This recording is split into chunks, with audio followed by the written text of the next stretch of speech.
Magandang araw mga kaibigan. Bigyan natin ng reaksyon, opinion itong post, ang balita ngayon. Title, nag-uunahan mag-sorry at lumipat for survival. Naglabas ng reaksyon si former PACC Chairman Greco Bilhica kaugnay ng umano'y pagbabago ng posisyon ng ilang mambabatas sa usaping impeachment laban kay VP Sara Duterte.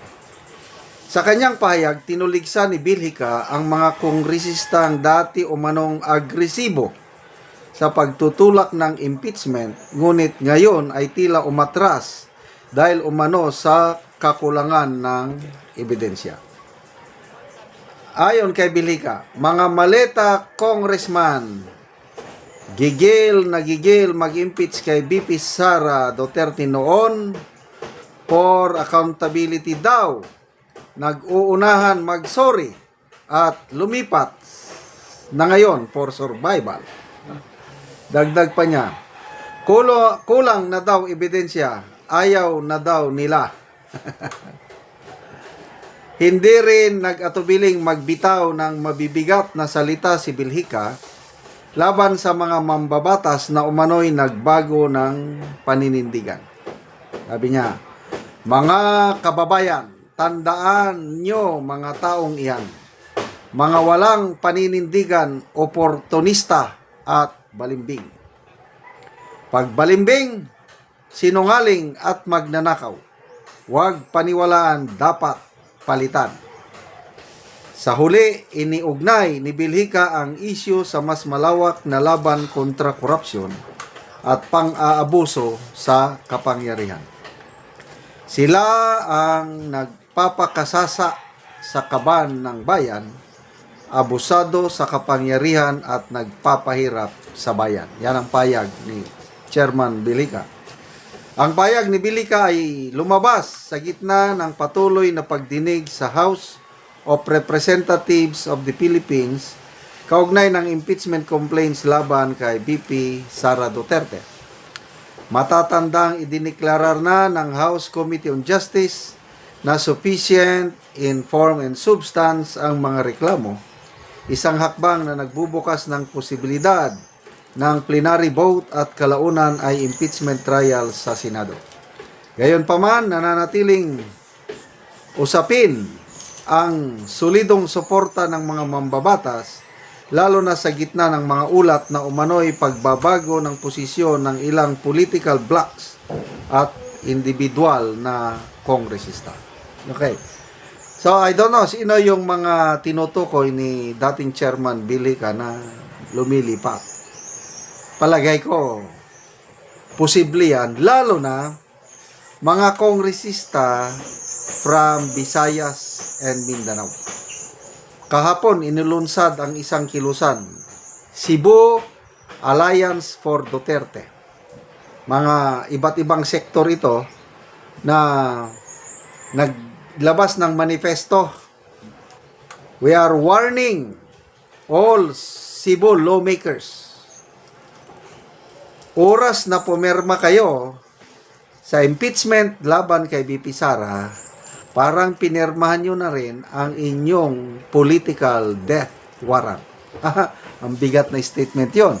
So, and I believe sa Mindanao, mas lalo ng takot ang mga kongresista sa Mindanao na basta-basta pumirma. Maliban lang, ito, exception lang kung may katulad last year na incentive. Ano yung incentive? Yung sinabi ni Congressman Toby Chanco na basta may pumirma ka, may pundo. I'm not sure how much. Kaya lang ang mga balibalita, 150 million. Kaya ang daming pumirma last year. So ngayon, kung meron pa rin ganong amount, palagay ko, maraming pipirma. Yun nga ang balita, na mayroong isang kongresista na nag-birthday sa Bali, Indonesia. Tapos, invite ang ibang kongresista at doon na daw nagkabigayan ng regalo. Regalo, ang nag-birthday, ang nagbigay ng regalo sa mga inimbita. Para sa, according to Politico, news para daw sa impeachment ni VP Sara. So, sige, mag-isip-isip kayong mga kongresista dahil sabi nga na Atty. Guanzon, anong pipili nyo? Dalawang taon? Malakas kayo kay Marcos? After that, wala na?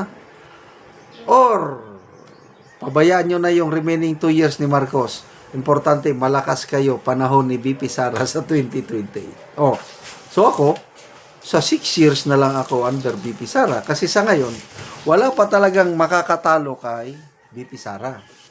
Sabi ng Pulse Asia Director, Research Director, si Madam Ana Tabafunda, kahit anong endorsement na gagawin ni Pangulong Marcos Jr., walang epekto o kung may epekto man, napakalit ang epekto para talunin nila si VP Sara sa Visayas and Mindanao. Malakas lang si Pangulong Marcos sa Luzon. Yun lang ang kanyang baluarte.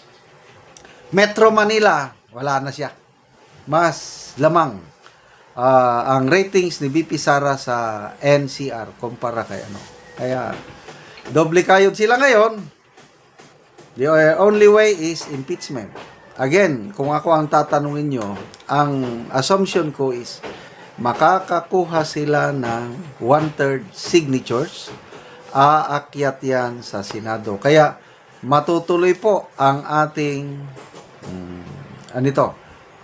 bloodbath makakapanod. Maliban lang, kasi mautak itong Brave Legal 18, Legal 16 pala. Kung mayroong Brave 18 Marines, meron ding Brave, Talented, Legal 16, yung mga abogado ni VP Sara. May posibilidad, sinasabi ng mga analyst, baka bigla itong mga legal team ni VP Sara magsampa na naman ng kaso sa Supreme Court laban sa mga kongresista dahil void in issue. Defective from the start itong ginagawa nilang impeachment process. Alam mo, itong recess, mag-meeting kami, pag-uusapan namin kasi, alam mo, sana, he is our leader, he should lead. Diba? But hindi yata nakakausap yung mga miyembro ng Kongreso para alamin kung ano mga problema na inaabot namin lahat Parang humihiwalay sila sa sitwasyon ng mga congressmen ngayon No, sana hindi ganyan. Hindi namin, alam mo, speaker namin siya, di ba? At kami, naririnig nyo naman, di ba? In the past few months, wala kayong narinig sa amin, kundi puro suporta sa kanila. Hindi na nila kailangan kami kausapin 2 beses. Pag may hiniling silang tulong sa aming partido, tumutulong kami. Pero dito sa recess na mangyayari, magmi-meeting kami ulit, titignan namin kung dapat pa ba kami maiwan sa majority or lumipat na lang kami sa minority. So is there a growing sentiment to elect a new speaker? Hindi. Alam mo yung mga ganyan, malayo. Ang problema namin, hinaharap namin yung mga tao namin, mga kapitan namin araw-araw. Tinatanong kami, ano nangyari? Bakit walang naitutulong ngayon sa mga tao natin? Wala kaming masagot. Magtatanong kami dito, wala kaming naririnig na sagot. Okay? Puro pangako na hindi naman natutupad. Okay? So, sa amin, tama na yan. Kasi kontrato sa amin, kalaban. Hindi kalaban na. Di ba?